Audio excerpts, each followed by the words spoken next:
তীব্র জনরোষের মুখে শেখ হাসিনার পালিয়ে যাওয়ার পর তার দল আওয়ামী লীগকে নিষিদ্ধ ঘোষণা করার জোর দাবি উঠেছে দেশজুড়ে। তবে দলটিকে নিষিদ্ধ করার প্রশ্নে ভিন্ন ভিন্ন অবস্থানে রয়েছে রাজনৈতিক দলগুলো।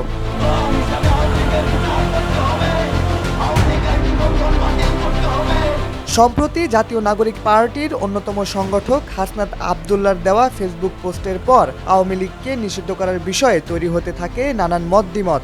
রাজনৈতিক দল হিসেবে আওয়ামী লীগকে নিষিদ্ধ ও নিবন্ধন বাতিল চেয়ে সারা দেশে বিক্ষোভ চলমান রাখার ঘোষণা দিয়েছেন এনসিপির আহ্বায়ক নাহিদ ইসলাম। আওয়ামী লীগকে নিষিদ্ধ করার ব্যাপারে আরও কড়াকড়ি অবস্থানে রয়েছে বাংলাদেশ জামায়াতে ইসলামী। দলটির আমির ডাক্তার শফিকুর রহমান তার ভেরিফাইড ফেসবুক পেজে উল্লেখ করেছেন, আওয়ামী লীগের পুনর্বাসন জনগণ মেনে নেবে না। তার বক্তব্য, আওয়ামী লীগের পুনর্বাসনকে সমর্থন করে না বলেই মনে করছেন রাজনৈতিক বিশ্লেষকরা।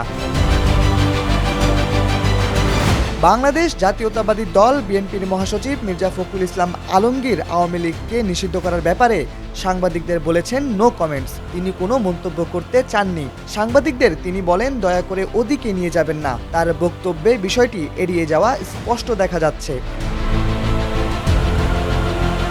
অন্যদিকে বিএনপির জ্যেষ্ঠ যুগ্ম মহাসচিব রুহুল কবির রিজভী প্রশ্ন রেখেছেন, সৎ ব্যক্তি যদি আওয়ামী লীগের নেতৃত্বে আসে তাহলে আওয়ামী লীগ কেন রাজনীতি করতে পারবে না? তিনি বলেন, বিচারের পর আওয়ামী লীগকে জনগণের কাছে ক্ষমা চাইতে হবে, আর জনগণ ক্ষমা করলে আমাদের কোনো আপত্তি নেই।